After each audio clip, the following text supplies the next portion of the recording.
E aí pessoal, tudo bem com vocês? Na aula de hoje a gente vai começar a ver o que são equações polinomiais, certo? E relembrando da última aula que a gente viu que são polinômios, polinômio é toda equação nessa forma e, consequentemente, uma equação polinomial, que nesse caso a gente vai falar que é uma equação de grau n na variável x, é um polinômio igualado a zero. Alguns exemplos. Essa equação polinomial, a gente tem esse polinômio, 3x² mais 2x mais 3 igual a zero. É uma equação polinomial de grau 2 na variável x. Assim como essa outra equação aqui, 3 vezes h elevado à quarta menos h igual a zero, é uma equação de grau 4 na variável h. E, da mesma forma que a gente viu em polinômios, a raiz de uma equação polinomial, px igual a zero, vai ser todo número complexo ou real, r, tal que o p para esse número seja igual a zero e que isso seja uma sentença verdadeira. De forma prática, o que é? A gente faz de conta que a gente tem aqui essa equação polinomial, x elevado ao cubo menos x² menos 4 igual a zero. O 2 vai ser raiz dessa equação. Por quê? Substituindo todas as incógnitas x por 2, a gente chega a 2 ao cubo menos 2 ao quadrado menos 4 igual a zero. Resolvendo isso aqui, a gente chega aqui para esse aqui, p de 2, essa sentença aqui é verdadeira. Vai ficar zero dos dois lados. Então, a gente pode falar que 2 é a raiz dessa equação polinomial. Um exemplo, obter a de modo que 1 seja a raiz dessa equação aqui. Então, a gente tem aqui essa equação polinomial e a gente precisa achar qual o valor de a para que 1 seja a raiz dessa equação. Então, o que a gente já sabe? Sabendo que 1 é raiz, a gente pode substituir todas as incógnitas, todos os x, por 1. Porque se trocar como é raiz, se a gente trocar o x por 1, tem que dar zero. A gente deixa o a, que é o que a gente quer descobrir. Resolvendo essa equação, a gente chega em a igual a menos 4. É bem simples o conceito, né? O passo seguinte que a gente vai ver é o teorema fundamental da álgebra. E o que diz? Diz que toda equação polinomial de grau n, sendo que n tem que ser maior ou igual a 1, vai admitir pelo menos uma raiz. Sempre vai ter pelo menos uma raiz. E quais as consequências disso?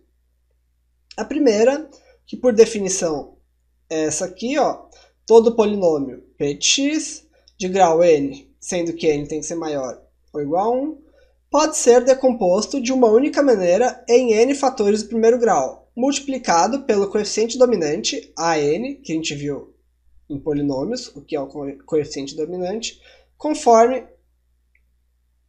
essa expressão aqui a seguir. Ó. O p de x sempre vai ser idêntico ao coeficiente dominante multiplicado por esses fatores aqui de primeiro grau, x menos r1, a raiz 1, x menos r2, e assim vai até o número de raízes que esse polinômio tiver. Uma outra consequência é que toda equação polinomial, p de x igual a zero, também de grau n, que tem que ser maior ou igual a 1, vai admitir n e somente n raízes.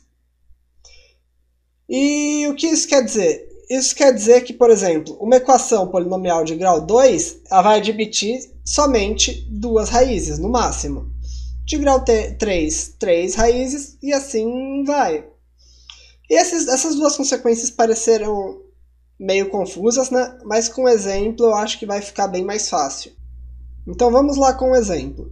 Sabendo-se que as raízes da equação p de x, que é igual a zero, são 1, 2 e 3, e além disso que p de x é igual a 2x ao cubo menos 12x ao quadrado mais 22x menos 12, escrever p de x na forma decomposta. Lembre-se do último slide, como fazer isso. A gente pode escrever qualquer polinômio utilizando uma multiplicação entre o coeficiente dominante e fatores de x menos suas raízes. Então vamos pegar aqui o polinômio.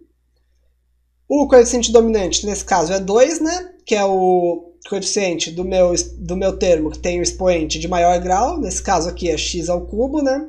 Então o nosso A0 vai ser 2. E nós sabemos que as raízes são 1, 2 e 3. Com isso, é muito fácil escrever esse polinômio na forma decomposta. A gente pode pegar e fazer daquele jeito, né? A gente pode falar que px é igual a 2, que é o coeficiente dominante, e colocar entre parênteses x menos 1, primeira raiz 1, vezes x menos 2, que é a segunda raiz, vezes x menos 3. Se a gente fizer esse produto aqui, vai resultar nesse polinômio. E o próximo conceito que a gente vai ver é o de multiplicidade de uma raiz. Vamos lá. Considerem esse polinômio, que já está na sua forma decomposta. A gente pode ver que o coeficiente dominante é 4, e ele tem como raízes 1, 1 e 3. Pelo teorema fundamental, né, a gente pode falar que o 1 e o 3 são raízes desse polinômio.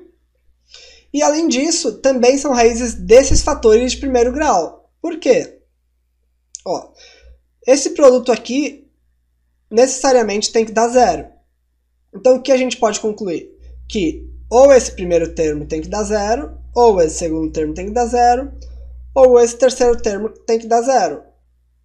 Então, o que a gente pode falar? Que, além de 1, 1 e 3 ser raiz desse polinômio inteiro, ele também é raiz de cada termo separado, porque cada um deles tem que dar zero também. E com isso a gente pode escrever esse polinômio dessa forma aqui, ó.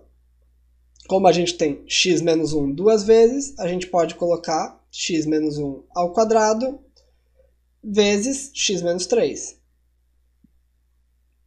Ou 4 vezes x menos 1 ao quadrado e trocar esse x menos 3 por um quociente de x qualquer. E, tendo esse polinômio aqui, nessa forma decomposta, com o q de x, tendo um q de x, nesse caso, esse fator x menos 1 está elevado ao quadrado, né? Possui expoente 2. E o quociente, para 1 é diferente de zero. Se a gente trocar aqui o x por 1, o q não vai dar zero, porque fica 1 menos 3 dá menos 2. Então, com isso, a gente pode dizer que 1 é uma raiz desse polinômio e com raiz de multiplicidade 2. Por quê? Porque ele está elevado ao quadrado aqui. Se tivesse elevado ao cubo, seria 3. Isso quer dizer que o 1 é como se fosse raiz duas vezes desse polinômio. Portanto, a gente pode falar que o R é a raiz de multiplicidade m vezes, de uma equação polinomial, p de x igual a zero, C é somente C, obedecer essa relação aqui. A gente tiver um p de x com x menos r elevado a um m qualquer, vezes um q de x, sendo que esse q, para o valor da raiz, tem que ser diferente de zero. Como a gente viu no exemplo anterior, né? O q de x, para a raiz 1, se a gente trocar aqui o x por 1, tem que ser diferente de zero. E como determinar a multiplicidade de uma raiz em um polinômio? Existe meio que um algoritmo para isso, um passo a passo, que tem as seguintes etapas. Primeiro, a gente divide o polinômio p de x por x menos r, obtendo um resto r1 igual a zero e um quociente q1 de x. Nesse caso, a primeira divisão, o resto sempre vai ser zero, porque como r é raiz, necessariamente ele vai ser zero. Depois, a gente divide esse quociente obtido por x menos r de novo e obtém um resto 2 e um quociente 2. Se o resto 2 for diferente de zero, a gente para por aí e fala que essa raiz tem multiplicidade 1. Caso contrário, a gente vai dividir pelo último quociente que a gente achou, pelo Q2, divide esse Q2 por x menos r, obtém um resto 3 e um quociente 3. Aí, se o resto 3 for diferente de 0, a gente também para por aí e fala que a raiz R vai ter multiplicidade 2. E caso contrário, a gente divide esse último quociente obtido, que é 3, por x menos R e faz assim por diante. Um exemplo, qual a multiplicidade da raiz 1 nesse polinômio aqui? Substituir todas as incógnitas por 1, a gente percebe que dá 0. Mas qual que é a multiplicidade dessa raiz 1? Como a gente faz? Como a gente viu no último assunto de polinômios, usando o dispositivo de Brillouin-Ruffini, dividindo esse polinômio aqui por x menos 1, x menos r, e nesse caso r é 1. Eu deixei aqui já pronto. Se vocês tiverem alguma dúvida, podem me procurar ou assistam a última aula sobre polinômios. E nesse caso, ó, a gente obteve 3 restos igual a 0.